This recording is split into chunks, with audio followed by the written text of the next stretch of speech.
Greetings, Earthbound Travelers. Welcome to today's episode of Will of the Dice Presents Cast Guidance. I'm Tyr the DM, the world's okayest DM, and with me always is the unruly one, Loch Clark. Hey, Loch. Hi, how's it going, guys? Thank you so much for joining on what is the last Cast Guidance on this channel. Next week, we move to our new channel. Yes, I do have a hat. It was a gift. I think it's a very swank hat. I like it. I got tired. It is a cool hat. You get that Sam Jackson thing going on. I dig that. I just need to say motherfucker more. That's all. I mean, I'm not opposed to that either. Before we get started, some announcements to make. One, we are for mature audiences only. If you're not part of a mature audience, please leave. Secondly, we are in no way, shape, or form affiliated or associated with any TTRPG creators, publishers, manufacturers. We're just two individuals coming together to give our questionable opinion on tabletop roleplay. Very questionable. Very questionable. So today we're going to be talking about preconceived notions. But before we do that, you want to dice them? Dicing, yes. Let's get dicey.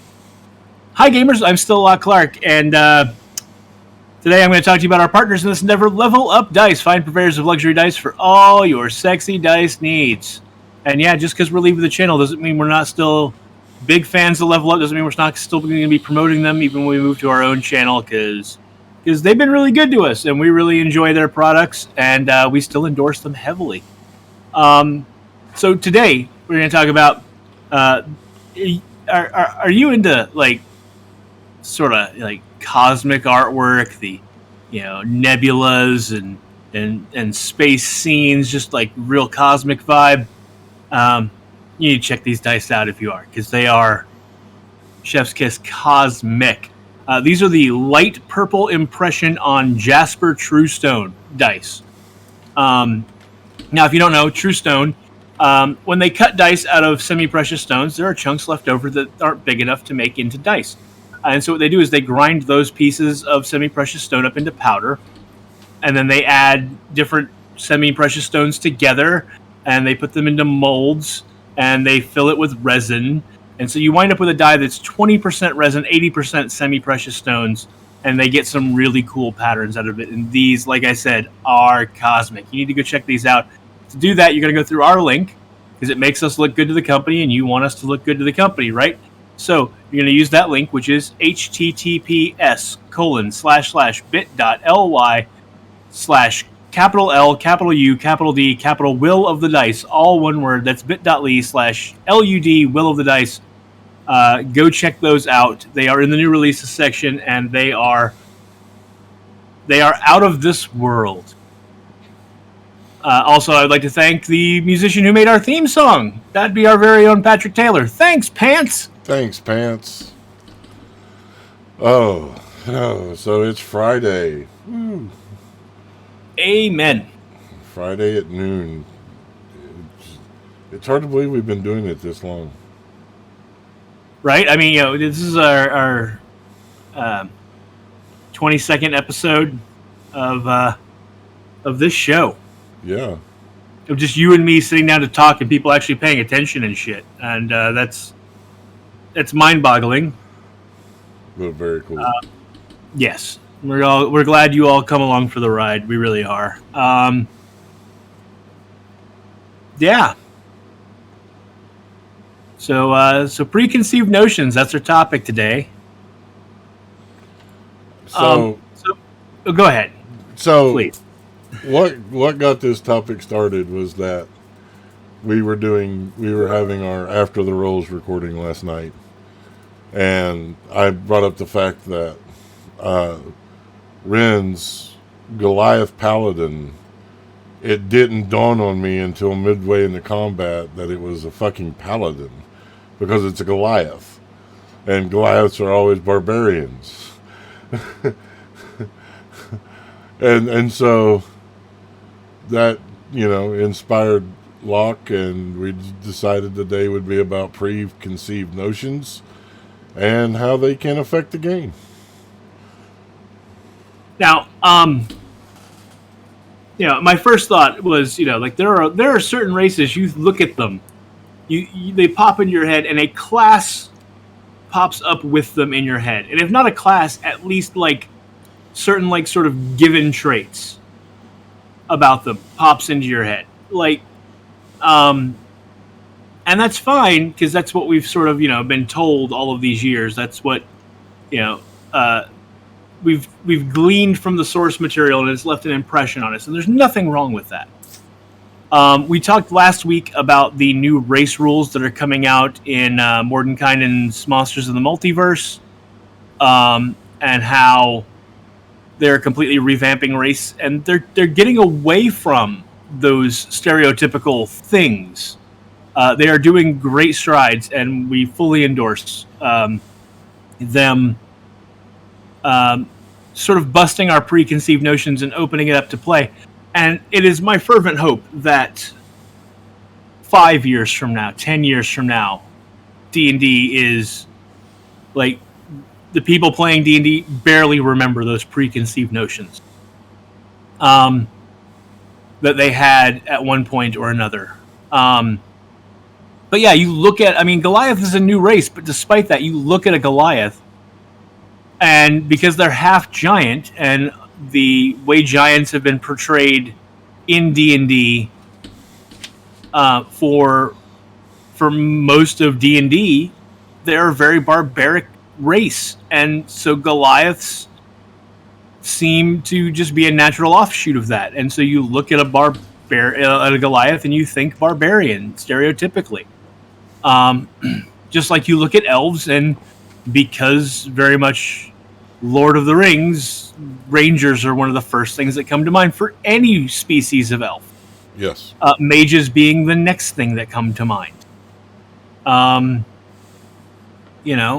So we've all got these notions. I'd be curious. Like Ustad said, all elves are archers. Yeah.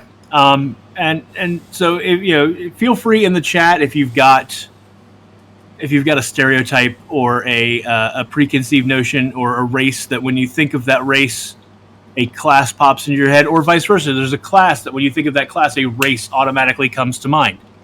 Well, it's like in my mind, dwarves are clerics. Yeah, that has been like the thing that's been preached and reinforced through the ages. Dwarves make the best clerics. So if you're a dwarf, you're a cleric.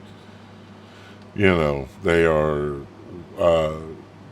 tanky healers, and they do it very well. And that's one of the preconceived notions I have. When I see a dwarf, I automatically think cleric. If they're not a cleric, they're a fighter. And and depending on the edition, paladin can go right in there because it's the in between of those two.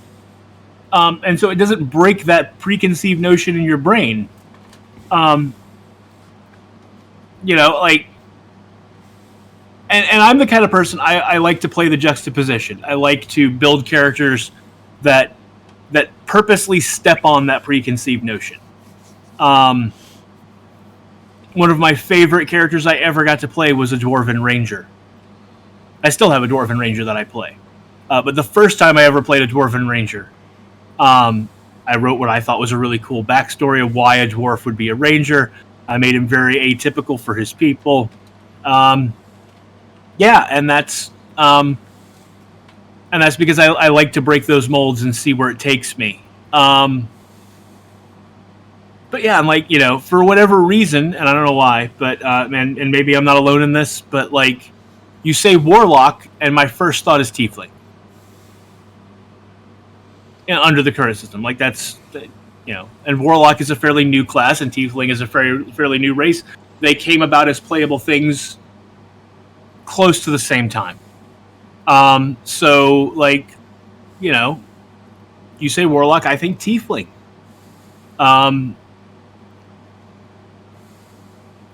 So like, there are gnomes or artificers. That's a great one. Yeah, because gnomes like to tinker. Halflings make good rogues or bards. There's a damn race called a tinker gnome. Like when you're picking your gnomes, one of them is a tinker gnome. You know, it's you know. Right. You know, and I think that we said elves are all good archers, and I think that's kind of, elves are a little different. I think, and yeah, all elves make good rangers, and so it's very common to see elven rangers. And that's a Lord of the Rings thing. Like Lord of the Rings set that in our brains, because Aragorn was part elven, descended from elves, and Legolas was a perfect elven archer, ranger's archetype. But elves, because they are so long-lived or long-lived, I'm not sure which one is the correct grammar there, and I don't really care. But because of that, and because elves have appeared in so much media, that elves kind of break their own mold. Elves can be fighters, elves can be paladins, elves can be wizards. Seeing elven clerics still is not common. It's very weird. And I think that's kind of mold breaking for them. But I think elves, drow included. Drow are the ones that I see more as clerics, particularly female drow. Yeah. When you see a female drow, you think priestess, because that's what the source material has led us to believe, that the matriarchs are all priestess of Loth, whichever way you say it. It doesn't. I've heard it both ways. So yeah, that's so I want to challenge everyone out there. Build a character that's take one of those preconceived notions and turn it on its head. Play something outside the box. See, now I want to play a Goliath Blade Singer. Yeah. I've got dwarves will always be close to my heart because I started playing. I played a bit in my very, very, very youth in original D&D, and then quickly moved on to second edition. And with second edition, started playing dwarves a lot. And look at me. I mean, I associate with dwarves for a reason, because we're stocky and strong and bearded, and so yeah, and so dwarves will always hold the top spot in my heart racially in D&D. But Goliaths are right up there, man. I think Goliaths are fun. I think I'm a little mad at Critical Role, quite frankly, because of Grog.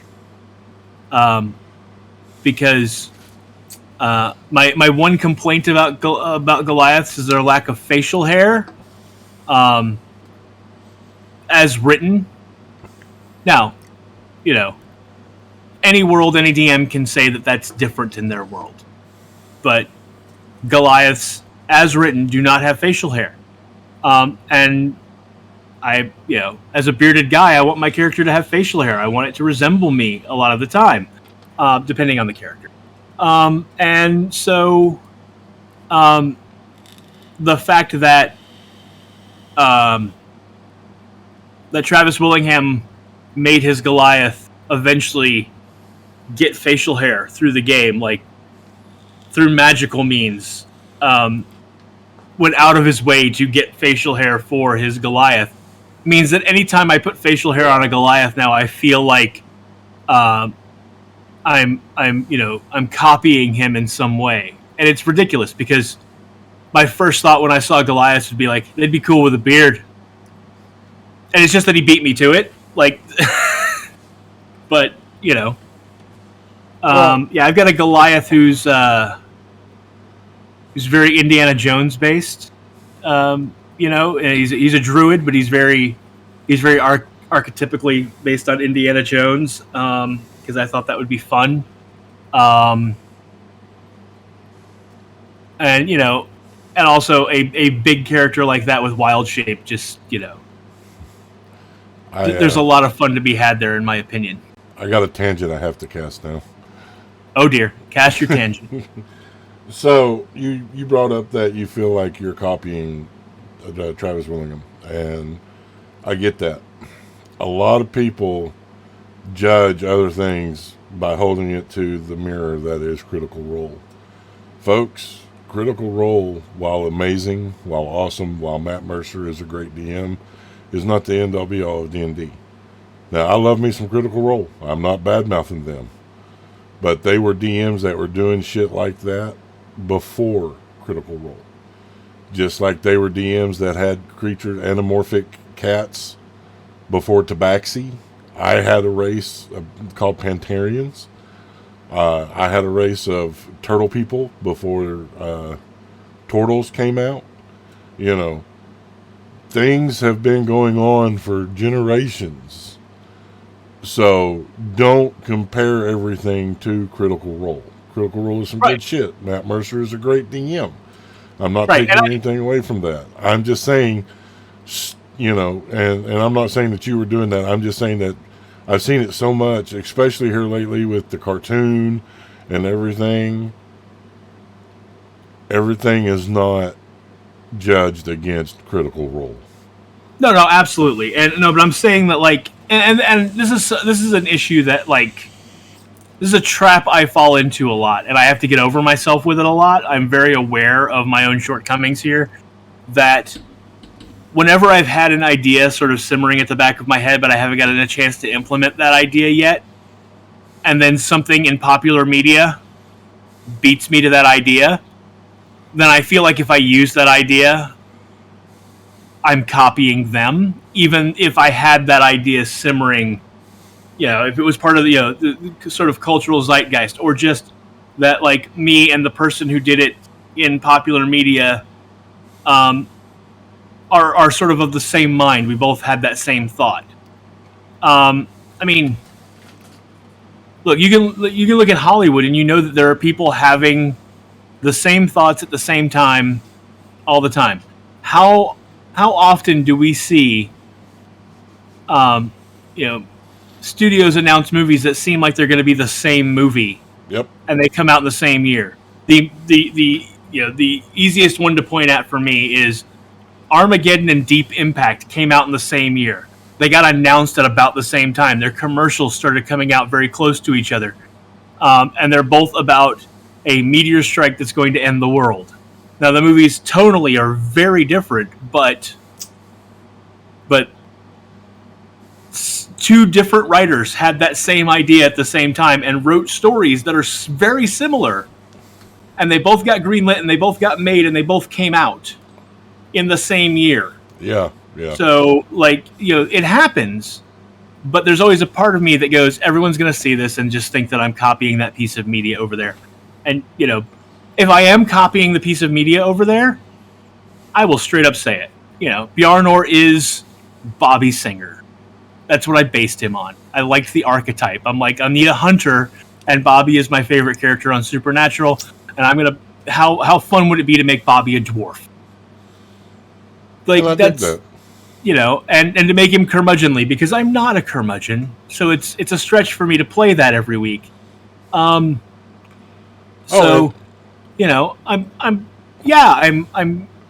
riffing on pop culture on purpose, but if I'm playing a Goliath wizard, just if I ever played a Goliath wizard, and feel free to use this because I don't know that it'll ever happen, but if I ever made a Goliath wizard, he would dress like fucking Gandalf and would have a long white beard.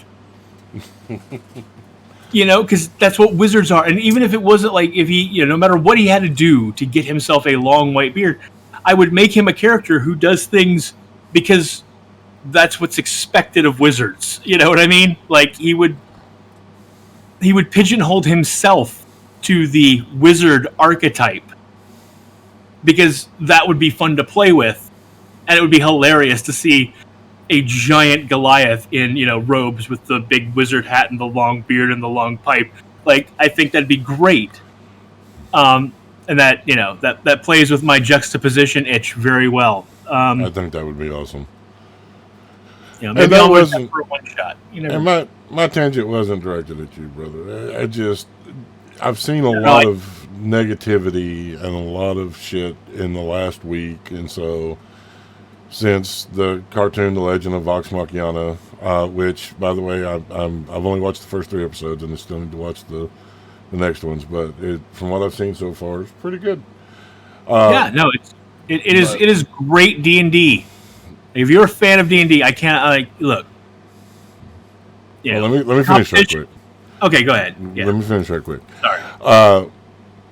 And it's just, we had, when Critical Role got big, what was called the Matt Mercer effect, where every DM was being compared to Matt Mercer, and everybody wanted their D&D experience to be like Matt Mercer. And even Matt Mercer was like, do not do that to me, And now we're seeing it across the board where Critical Role is being heralded as the end-all be-all, and there's a lot of shit that they're doing that's not new, and I mean, I love them. They're some of my favoriteest peoples, but there's a lot of shit they're doing that people's done 20 years ago, but people are saying it's just now being done or whatever, and it's not. And so don't do that to yourself. Don't do that to your games. People, I've seen DMs quit. Literally, I've seen in social media DMs have quit DMing games because their players do not role play like they do on Critical Role.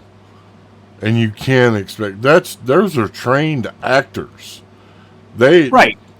You can't expect your people to be that compelling. And folks, not everybody wants to role play. Yeah, I mean, and that's what we check this off on your bingo card for this week, folks. We're going to say it again. That's what session 0 is for. You as the DM, it is your, all right, look, I'm going to back up for a second. If you're quitting being a DM because you don't feel that your party is role-playing the right way, then good. Stop being a DM. Because you're a bad DM. Period. Your job as a DM is to tell a story, but to tell a story that is going to make your gaming group happy. Make the players at your table happy. Or happy is a strong word. Entertain. And entertained could be they wind up crying their eyes out. That's entertaining sometimes. So if you're going to quit because they're not playing, you need to have a session 0 and establish what your players want at the table and the story that you want to tell, and make sure those things are compatible before you start the game.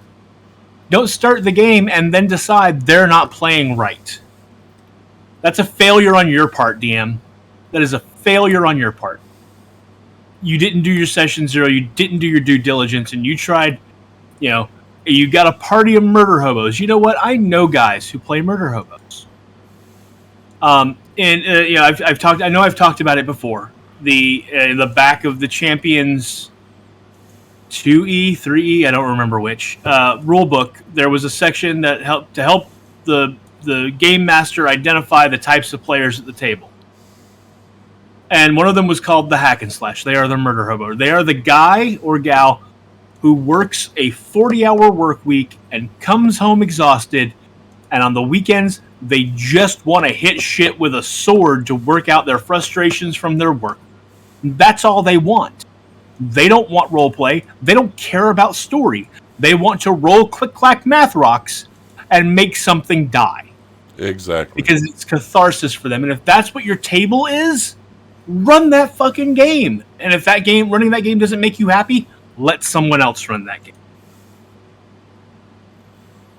But yeah, no, the whole Matt Mercer effect, I get it. You had a lot of people coming into the game for the first time that had never played and only seen it played, and they expected that their session was going to be what they saw on TV. You know, that's like someone saying they're going to run a Lord of the Rings based campaign and then you being upset because they didn't write it like Tolkien would. You know, like your DM is not fucking J.R.R. Tolkien. Your DM isn't Matt Mercer. Enjoy the story you're getting. And if it's not the story you want, talk to your DM about it. If you can't come to an agreement, get the fuck out and find another campaign. And that yes, I got up on my soapbox. Sorry. Yeah, and that goes along with preconceived notions. There are so many people nowadays that their introduction to Dungeons and Dragons was a live stream, whether it was Critical Role or Court of Covids or any of the other countless... The Adventure Zone, whatever. And it's not always like that. That's why you need that session zero. That's why you need to talk to each other. That's why you need to communicate. Adult conversations was what it all comes down to. You need to express what you're looking for, what it is that you want out of the game, what it is that you that is the most important to you, to your DM, and you as a DM need to express what you're looking for, and you all need to find a happy medium. Right. Yeah. 1,000%. And yeah, I'm like, you know, and when I say that, like, if I put a beard on a Goliath, I'm going to feel like I'm copying Travis Willingham. I'm not copying Matt Mercer. Matt Mercer allowed a player at his table to do the thing he wanted to do with his character. That's what a good DM does, to some extent. You know, there are obviously there's bridges that are too far, but that notwithstanding, you know, a cosmetic choice for your character. That's like, you know, allowing a tiefling to be a different color than what the rule book says. You know, the rule book is very specific, like, about what color a tiefling is. No one pays attention to that goddamn rule. No. And you know what?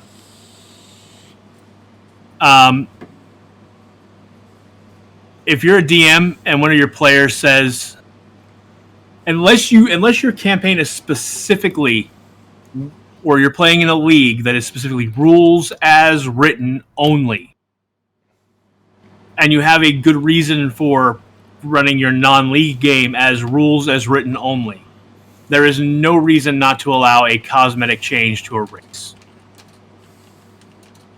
There isn't one. Except that you're being an asshole about it. Yep. You know, and if you change any rule and you don't allow your players to make a cosmetic change to their characters, you're being a dick. Don't be a dick. You know, don't be a dick. That's what it comes down to.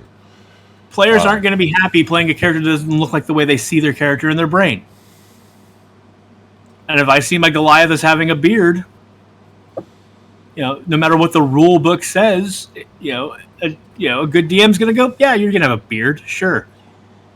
Goliaths have beards now, whatever. Well, it's like Alice's reincarnation of Dandy into Nyx. They wanted to be an orange tiefling, and they wanted orange for the very specific reason is orange is the exact opposite on the color wheel is blue. And Antivar is a blue tiefling. You know, so that makes great story. That makes great entertainment. Why would I not allow that? Right.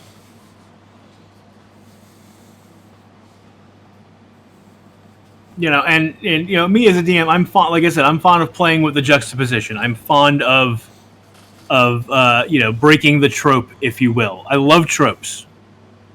You know, like tropes are the bread and butter of, you know, like you find a good fantasy trope and you lean into it. It's great, but sometimes turning that trope on its head is just as much fun.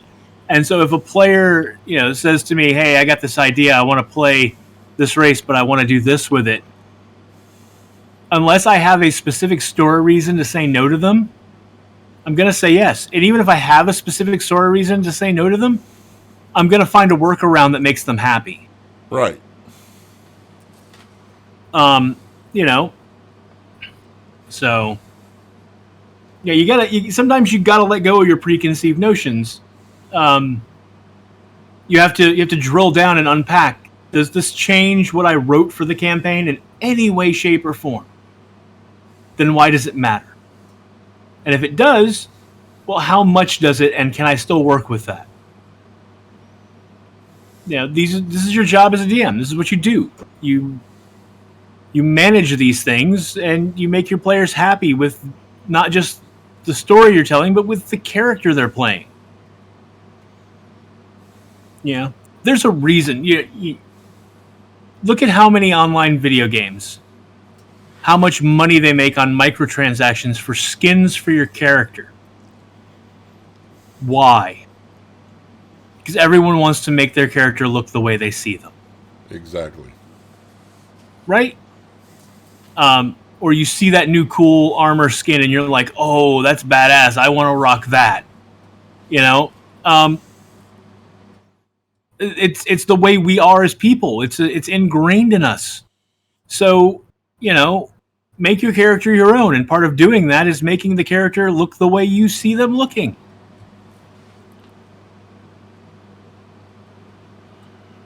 And, it's just, it goes along with everything that, we've said from the beginning, session 0, have the adult conversations, take the time to speak with each other and find a middle ground.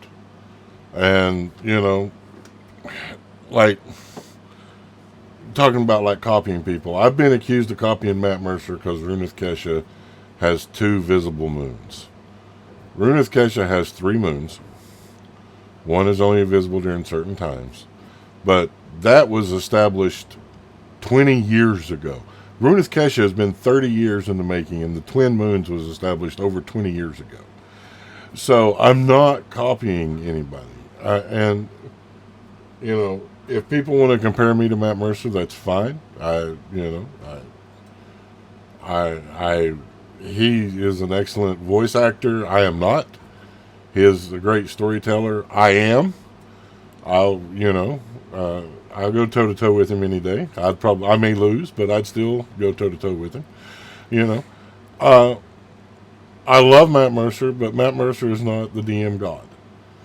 And so, just remember that don't compare your DM to Matt Mercer. DMs, don't compare your players to Critical Role cast. They're professional actors. Now, all of that said, I just want to say, guys, go watch fucking The Legend of Vox Machina. You know why? Because it's good for all of us. Even if you're not a fan of it, put it on in the background, let it play. I don't care if you mute the TV while you do it if you're not a fan. Okay? The more views that show gets, the more studios see D&D content on, in episodic television and movies as viable. For years, D&D stuff has tanked at the box office. It has tanked on TV. People have done a bad job.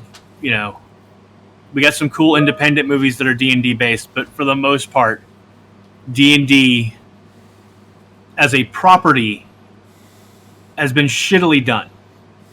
We finally have something that is well done and popular and has the chance of gathering the eyes of network executives who might continue to put out good D&D based shows if we feed that monster, as it were, So go and watch the show because it's good for the community.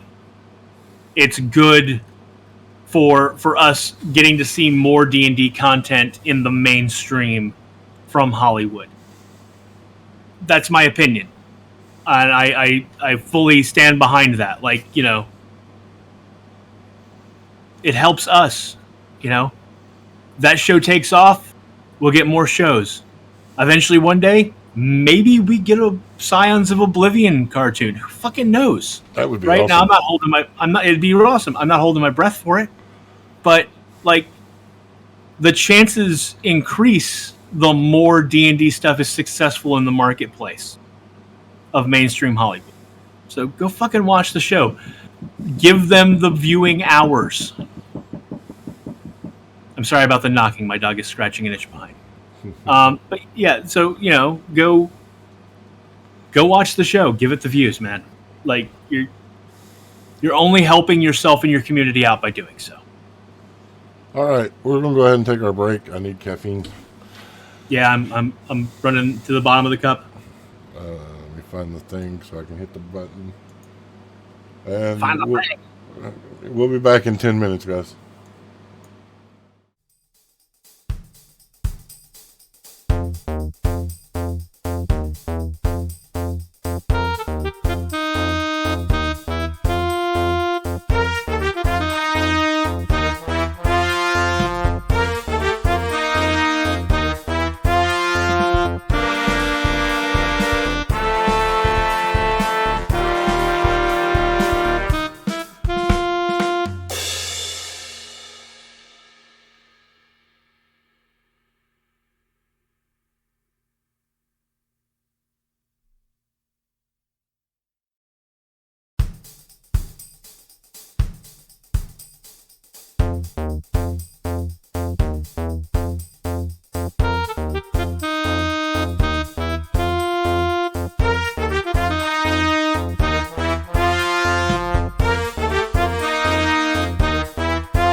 And we are back. Thanks so much for hanging out while we took a break, got our caffeine and all that good stuff.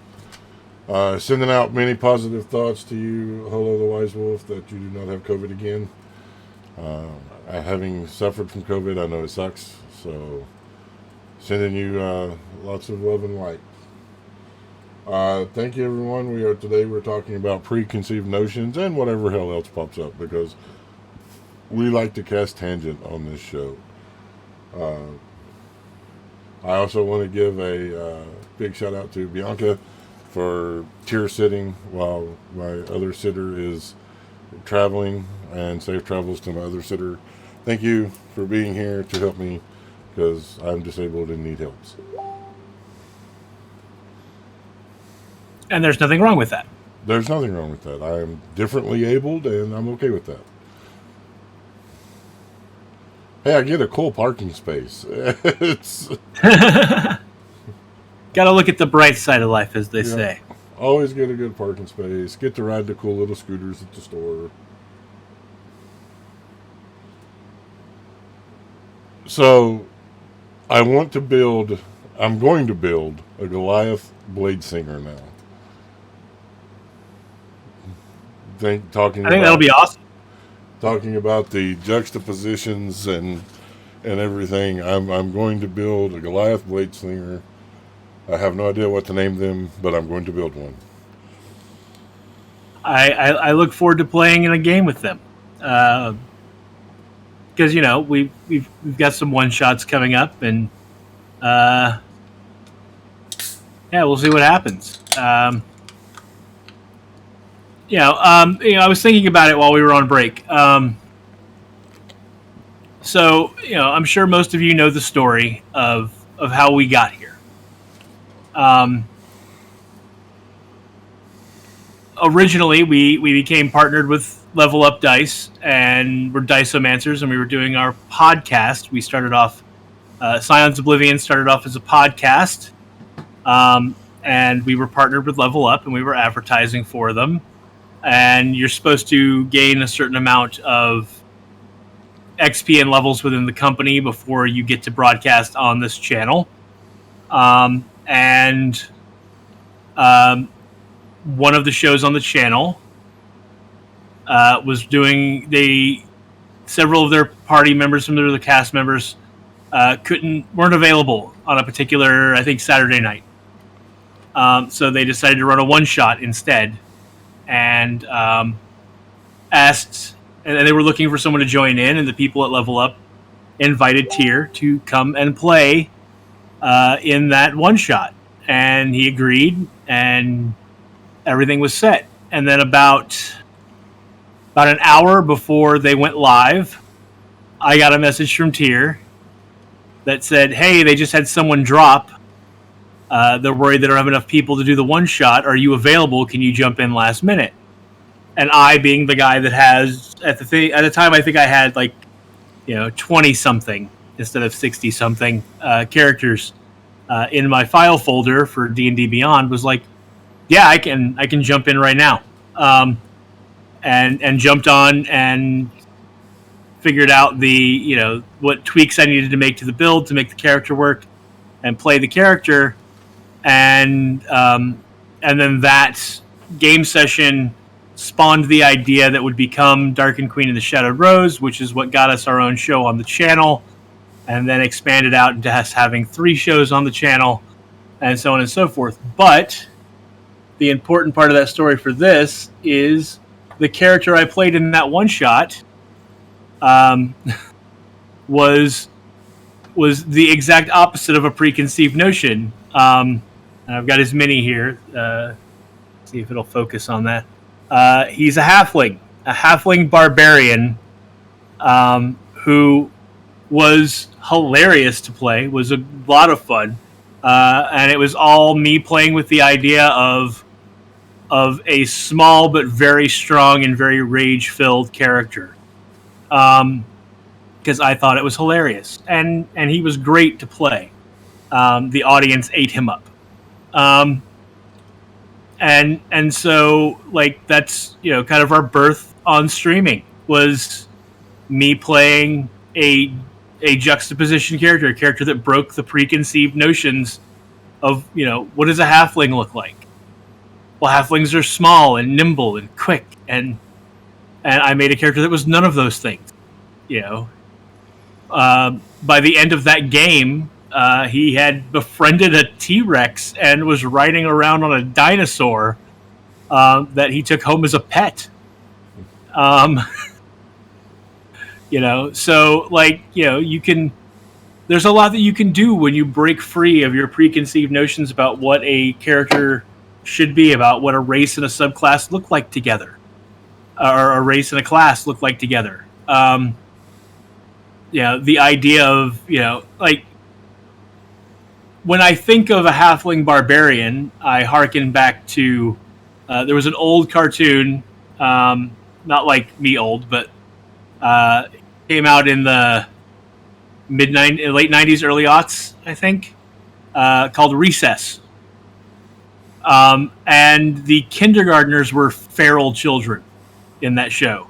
The entire kindergarten class were basically barbarians.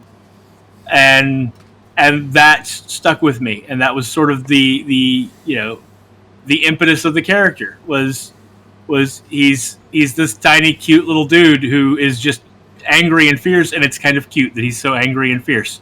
And I min-maxed him to make him a badass. He was a polearm master with the sentinel feet, which is broken as fuck. But so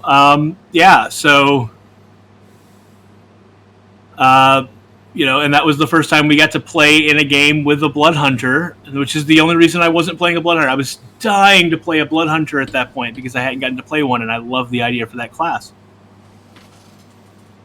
But since someone else was already playing a blood hunter, I was like, cool. I'm gonna do this other thing, and then that, like I said, that spawned the idea for what if there was an entire party of blood hunters? What would that look like?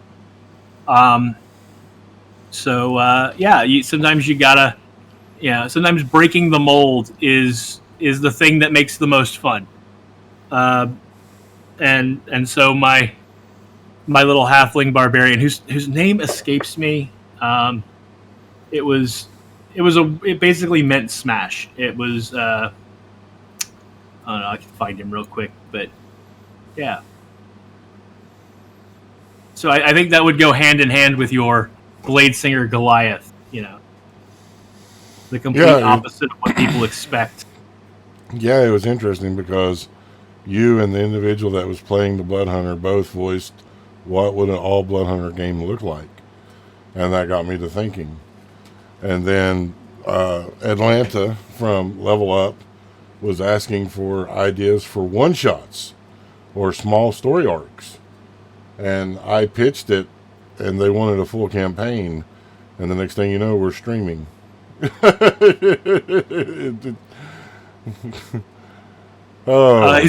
name was Smashfoot the Tall, by the way. That was his name. Because he was tall for a halfling. Among his tribe, he was the tallest. But Smashfoot, because that's what he can reach on people to hit, is their foot. And his favorite move was the butt stroke with his pole arm, my bonus action butt stroke, which was the most effective attack I threw all game. Good times. God, it seems like it's hard to believe it's been a year. Yeah.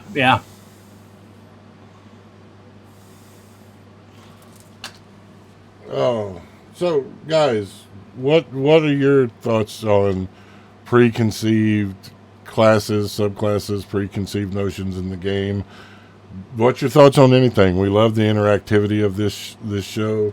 We love when you guys get involved. So if you have any questions about anything, yeah, let us know. We're here for you. I've got a couple of characters laying around that, and some of them I lean into preconceived notions, and some of them I don't. I made a druid, Circle of the Spores druid.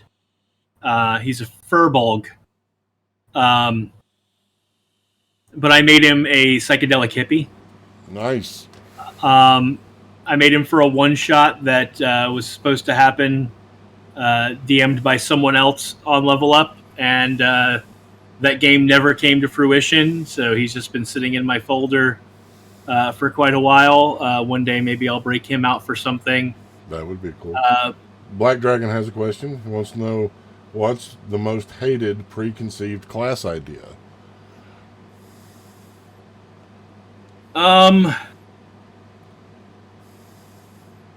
Depends on what you mean by that. I think the preconceived class thing that I hate the most is that fighters, especially human fighters, are boring.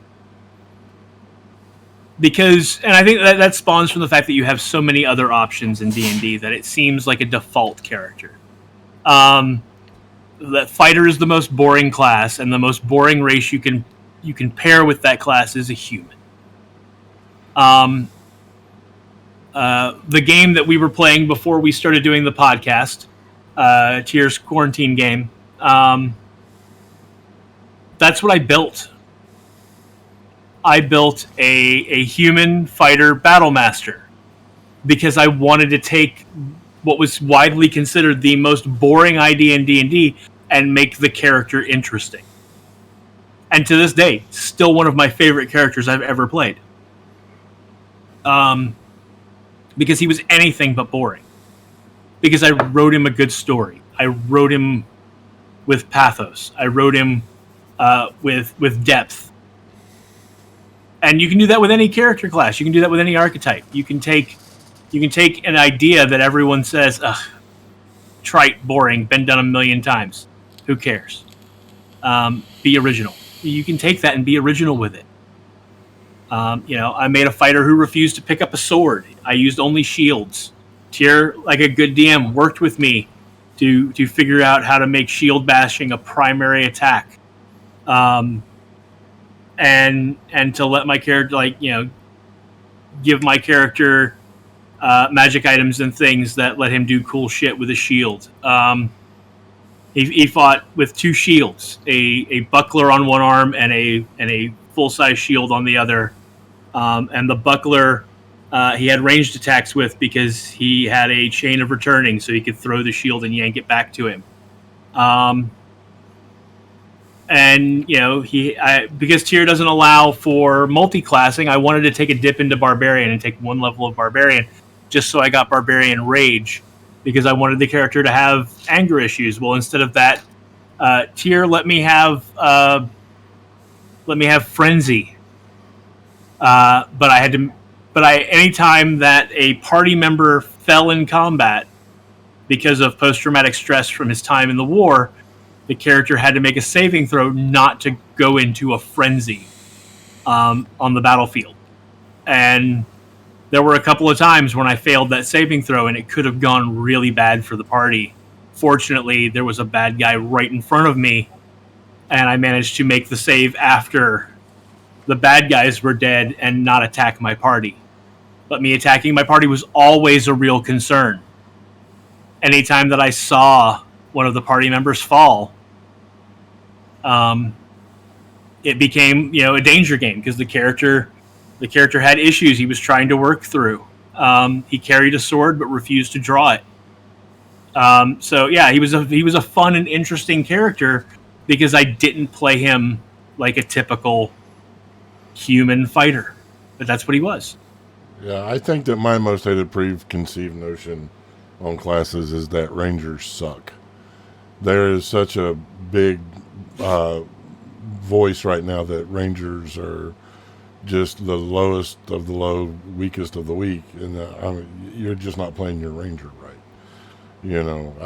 I've got a Ranger Bane that at level 12 is dishing out 70 points of damage in attack round, just off a couple of feats in ASI improvements. So, but again, it's the preconceived notions. Yeah, well, and that preconceived notion in particular, I think, comes from a combination of two things. One, when 4th edition came out, the Ranger class was very badly written. within the first year of that coming out, they had to release an errata that completely redid the Ranger class because they had underserved that class. And despite them fixing it, the prevailing thought in the community remained that Ranger was a shitty class to play. And then 5th edition came out, and with 5th edition, the initial subclasses for Ranger were poorly done in a lot of ways.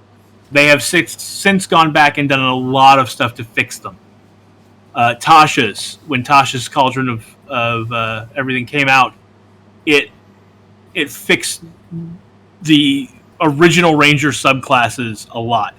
Personally, there are still Ranger subclasses that I'm like, about. That I'm really like, you should not play those. In particular, the Beastmaster, I think it is. I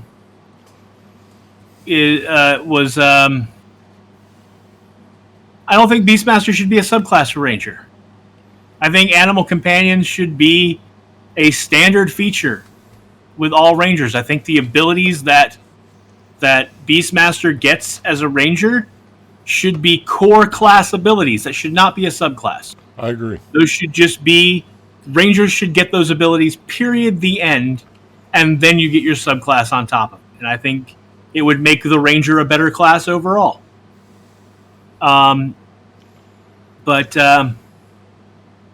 Yeah, so I think there are real reasons why that is a persistently held preconceived notion in D&D. It's because for the last 2 editions of D&D, we have seen lackluster writing for the class when they released.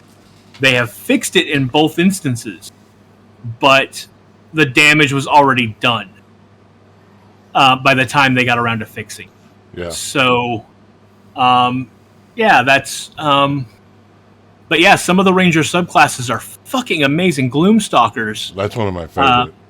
Are absolutely... Like, they get... Like, the fact that you can disappear in low light, like, fucking vanish, just be gone.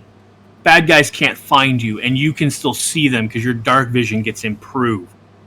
That, you know, you're almost a better rogue than a rogue with that subclass, because you're a specialized range rogue who can hide at the drop of a hat. You can take, I believe, I correct me if I'm wrong, I'm pretty sure that they get hide as a bonus action. Well, it's not that. It's if something relies on dark vision, they can't see you. Right. But I want to say that like you can pop out, shoot, and then hide again on your action if you choose to use your bonus action to disappear back into the shadow. They can't find you. Is my recollection of that class. I may be getting that wrong. But I want to say that you're the ultimate, like, you mix in one level of rogue so that you get 3d6 sneak attack on that, and you're a beast. But you don't even need that because you can specialize and drill down. Yeah, Gloomstalkers do not have the bonus action hide. But like I said, they do have the ability that if the enemy is using dark vision, you're invisible to them, which is in itself nasty as fuck. Right, yeah. And, you know, like, and Horizon Walker. Horizon Walker gets stupid move powers, man. You know, you can shoot and teleport to a different spot on the battlefield. You can change your angles. You can get cover. You combine that with a couple of feats like sharpshooter or advanced sniper, and you can stay far enough out of combat that barely anything can touch you. And the second that anything like gets close enough to you, you can just teleport away. You can Misty Step. I'm over there now. Yep. And now I'm going to shoot the guy that was coming at where I was. You know, like there's some really cool Ranger subclasses out there, man. Like that do things that one of the things I'm very upset about in D&D though is, and I get it, but Arcane Archer is a fighter Yeah. archetype. Should be a ranger. And is not a ranger archetype. That I got to play a fighter if I want to be an Arcane Archer. Yeah, And that has always felt wrong to me. And the fact that, you know what, if multi-classing is allowed in your campaign and you want to build the best archer on the planet, regardless of other skills.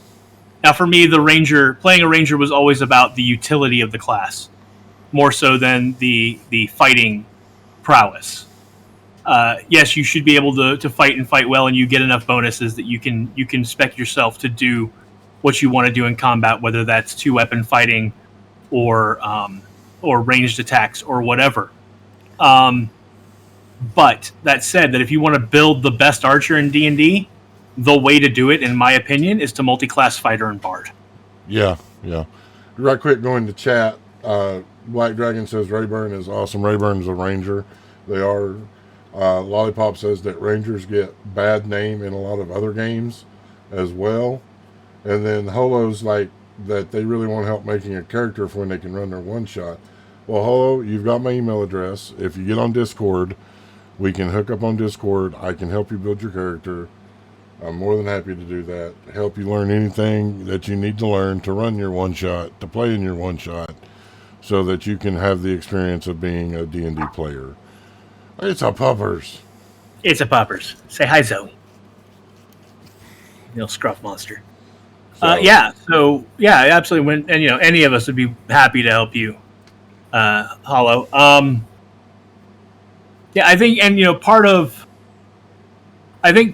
of the hate on Rangers also comes from the fact that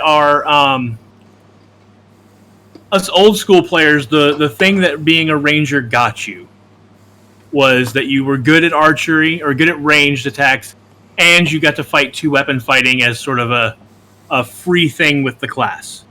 Well, now everybody can get, all the martial classes can get 2-weapon fighting and still be decent with ranged weapons. It's not a special Ranger thing. So our preconceived notion of what Rangers do has had to shift. And we're still playing catch up with that. Because we still have those old notions that were drilled into us from older editions about what Rangers are. So that ties right back into the preconceived notions idea that we're playing with today. And that we have these preconceived ideas based on older editions of the game. Exactly. Lollipop made it safe to Pennsylvania. Good job. Yay, good job.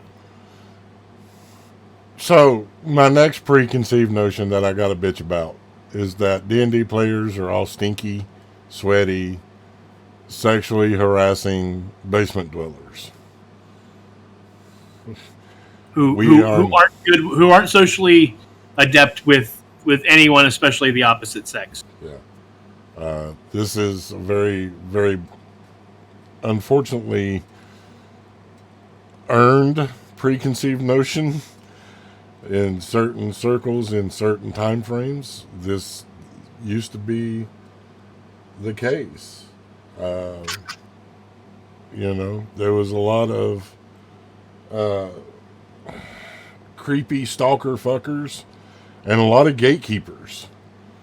You wasn't a true friend unless you, or a true fan unless you could recite, the entire rule book by memory while standing on your head juggling stones with your mind.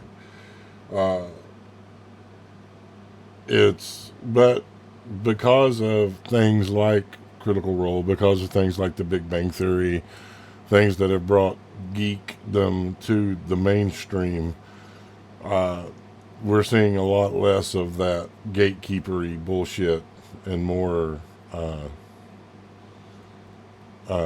just accepting people at value. Right, and I think that was, you said it was earned, and I'm not disagreeing with you on that, but I think it was that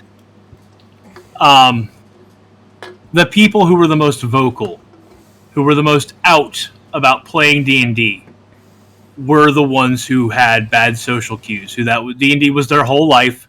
They weren't adept socially with anyone but their D&D group. They played in a basement. I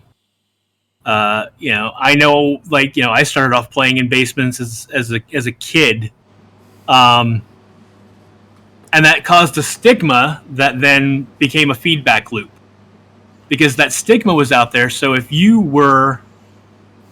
didn't fit that stigma and you played D&D, you didn't want to talk about playing D&D because people judged you for it, because people looked at you like you were the virgin in the basement who was socially awkward, even if you weren't.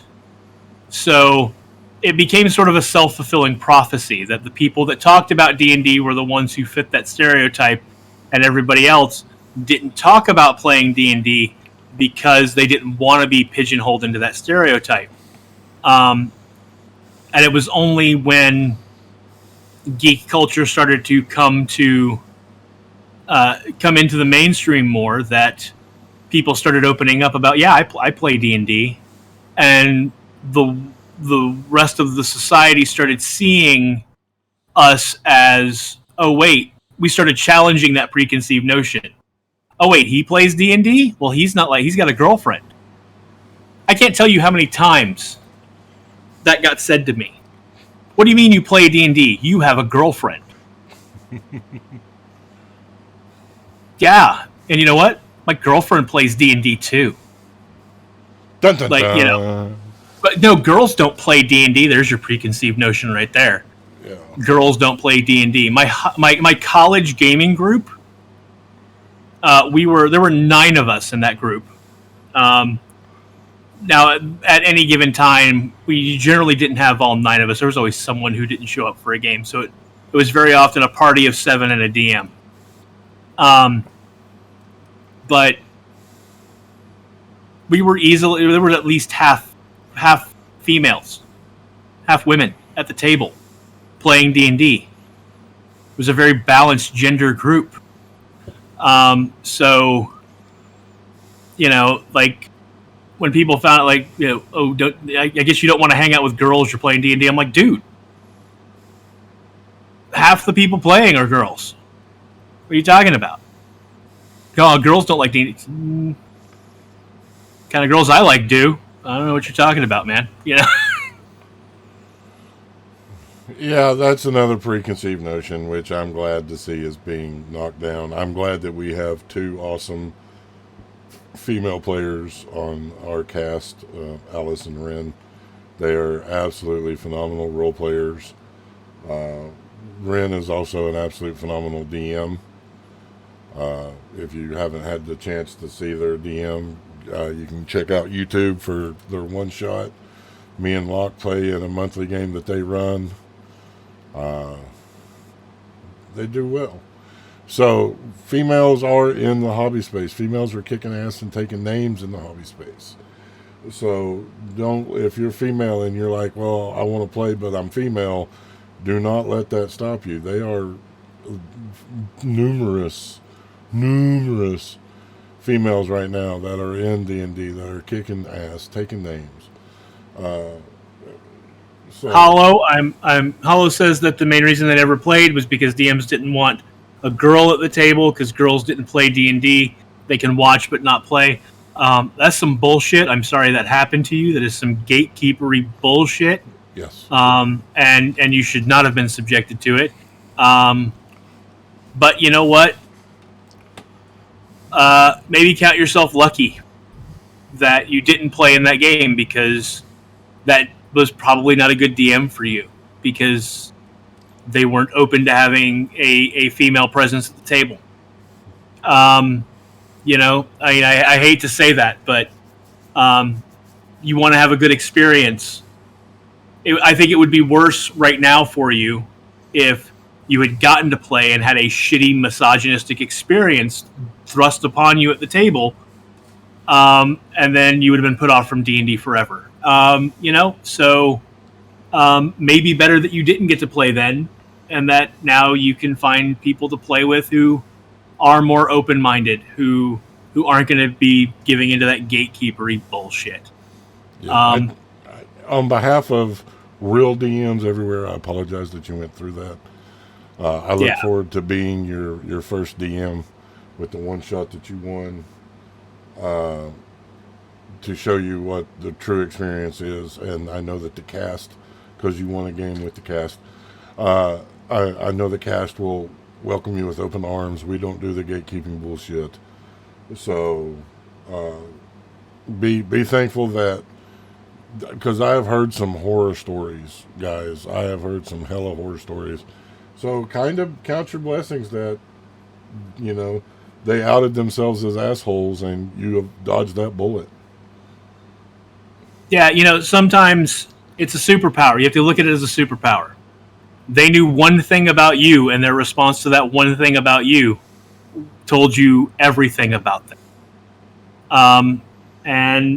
So you dodged a bullet, and hopefully you'll have a better experience for it, because now you'll get to play with people who aren't going to treat you like an other at the table. I just had an idea. It's completely off topic and way out in left field, but it's an idea. Ding! Tangent!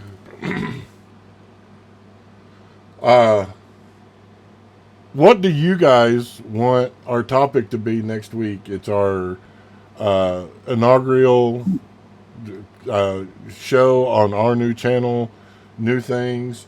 What do you guys want the topic to be about?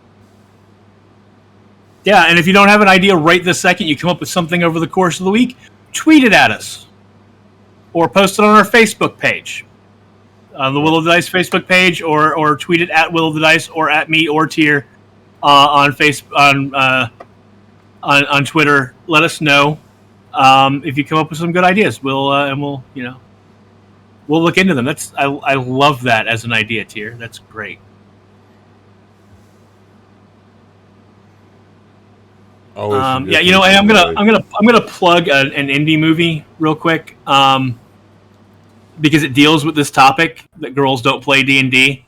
So there's a movie that I found just after college, I think, called The Gamers by Zombie Orpheus or Dead Gentleman. They're kind of the same group of people. I don't remember which one is the actual producing group of that. They went on to produce other things. The Gamers is good, but The Gamers 2 involves a woman sitting down at the table to play with them for the first time, and all of the gatekeepery, misogynistic back push that she gets sitting down at the table. It is a wonderful, wonderful movie made by a group of independent filmmakers who are big D&D fans. They went on to do a YouTube series called Journey Quest, which, if you haven't watched that, highly recommend it. And they've made a couple. I think there's 3, maybe 4 Gamers movies that they did, but the second one in particular, I think the third one is about collectible card gaming, not about D&D. But the first 2 are definitely about D&D, and play with the tropes very brilliantly, including the bard who is just arrow fodder, and but yeah, then the girl comes in playing a fighter who is dex based, and all of the guys at the table just mock her for, no. Here, let me fix your character. No. I made my character, and I'm going to play my character. No, let me fix that for you. You're doing it wrong. You're doing it wrong. No, you're not doing it. You play what you want to play, and if you're having fun with it, have fun with it. Don't listen to anybody who tells you that you're role playing wrong. And I think that's one of the things. That's part of why a lot of DMs don't want a woman at the table, because they're used to running, especially in the era that we're talking about, they're used to running murder hobos who just want to kill and loot, and a woman would sit down at the table and want to role play, and if it was a group that wasn't used to role play, they thought that was stupid. Yeah. you know what? I'm a guy. I like the role play. I love the role I like play. the character depth. I want to delve into my character. I didn't spend all that time writing a goddamn backstory to never talk about it. You know?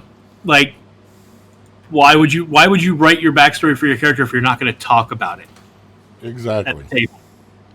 So, you know, when I transitioned to playing with groups that had female players and actual role play started happening, it made the games better. You know, because there was more depth, there was more nuance, and it made the games better. And we are a better community for having multiple genders at the table and not just, you know, a group of frat boys wanting to swing swords at people. And, you know, I'm going to tell you, some of the best role playing I've seen has been by female players. Mm-hmm. Absolutely. I have seen some of the most emotional, investing, just suck you right in moments by female players. They have captivated me. Now, male players have done it as well, but like for example, that conversation between Vinfira and Karak, holy shit, that was some good RP on both of your parts. That was just absolutely fucking amazing. And Well, thank you. and But, you know, I had a great scene partner to play off of, and that makes all the difference in the world. It just, the people in chat were absolutely just, chat went silent. And when chat goes silent, that means they're either on the edge of their seat or there's something going on that's got their attention. Because we have a very amazing audience. They're very interactive. They're very interactive with each other. And so when the chat goes quiet, you know you're doing something right. Yeah, you know, like, yeah, those campfire scenes with Karak and Venfira, and, you know, her opening up and him offering, you know, camaraderie and not treating her the way the rest of the world treats her. Those were a joy to play, and not just because I got to delve the depths of my own character, but because I got to be present in the scene with someone else who was equally present in the scene, and we were feeding off of each other. You know, so, and whenever you get that, like, you know, acting wise, that is a dream. That's the best thing. So I could not be happier. Hollow says they're terrible at backstories. Backstories don't have to be hard, and they don't have to be complicated. You know, when you build your character, you know, there's especially on D&D Beyond, there's a great like set of tools for sort of helping you find what feels right for the character, and then you can build off of those things. You choose your background, which gives you some languages or some proficiencies and a bonus thing that you can do. For example, if you take the criminal background, you can move faster through an urban area because you know criminal contacts. You can recognize the signs that show you how to get places quicker. So you do that. So now once you have that, there's a section in the description where you choose you make moral indications about your character. You know, and what their flaws are and things like that. And then as you read those list of things, now you're not pigeonholed. You can write your own. But if you don't want to write your own, you look at that list and you go, oh, that feels interesting, or that feels right for the way I see the character in my head. And you select, you know, couple or one or two from each category, and then you've got sort of a personality basis, something to build on. And then, like, I personally, there are 7 questions that I ask about my character. And if I do nothing else writing the character's backstory, I answer those 7 questions.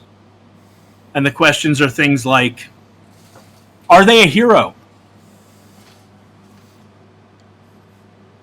It's a simple question, but it's a deep question. Is this character heroic? Do they see themselves as a hero? Would others see them as a hero? And how you choose to answer that for the character tells you a lot about the character. Who are their parents? Because that's going to inform how they were raised. What the who their parents are, what the relationship looked like. Are their parents still alive? Are they dead? Did they die tragically? I don't like to kill off my parents in my backstory because I find it an overused trope. But sometimes you do it. Are they religious? Which I think in D&D, in a world where the gods are tangible, there's evidence that the gods are there. If the character's not religious, saying no and why is a very interesting thing to figure out about your character. Or if they are religious, what religion do they follow? I'm trying to remember what that's 3. I'm trying to remember what all the questions are. And I don't have the list in front of me at the moment, but the last question is, I think, the most important one. And the last question is, you've been attacked on the side of the road by a group of goblins. You killed all the goblins. There's one goblin left who is unarmed. Are you merciful? Do you let that goblin go? Because that goblin is no longer a threat to you. Do you let them go? And why? Or why not?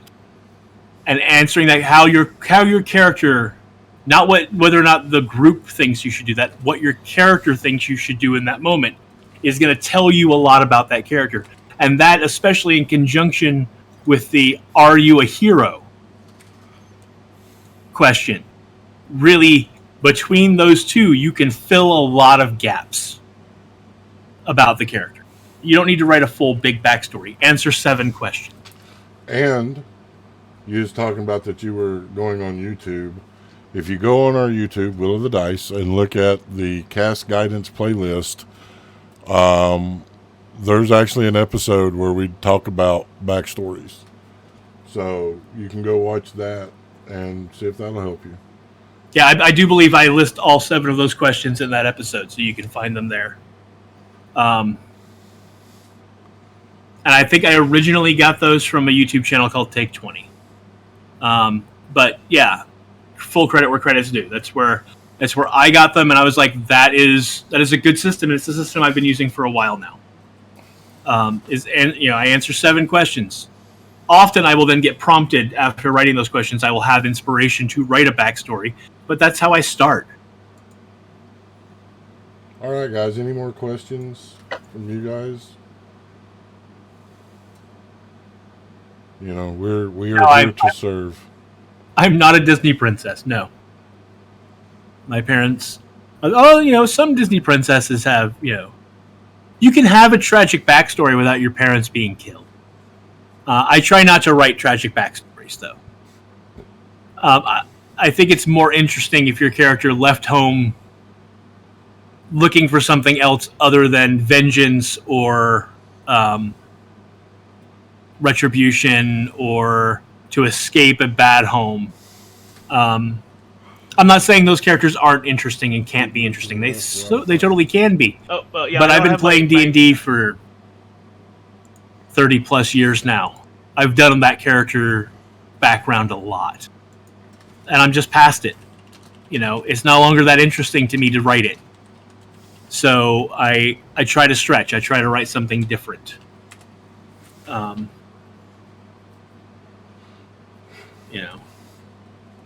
I've got a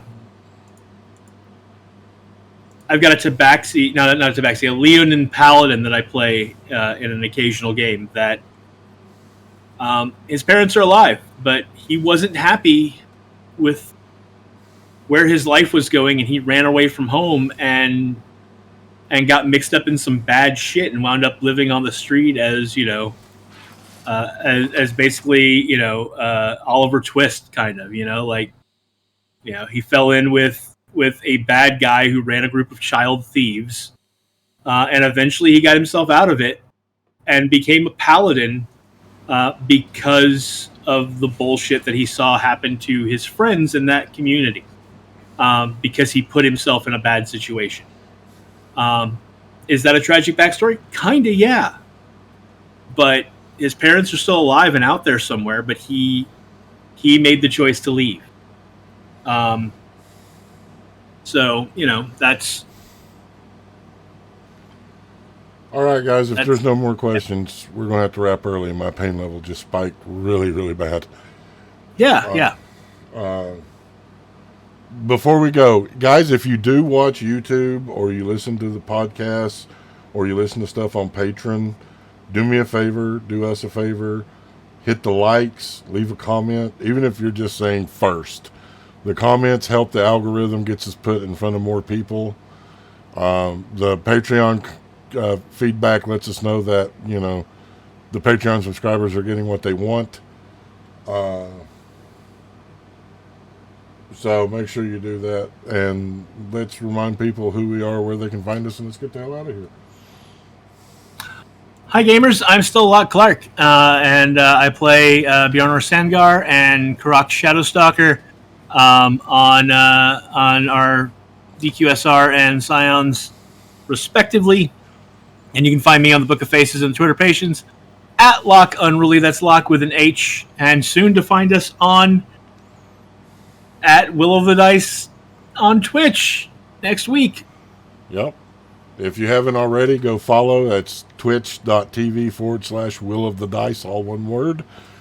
Go like it, go follow it. That way you'll get announcements when we go live. Also, it helps us out. We're trying to get to the affiliate level.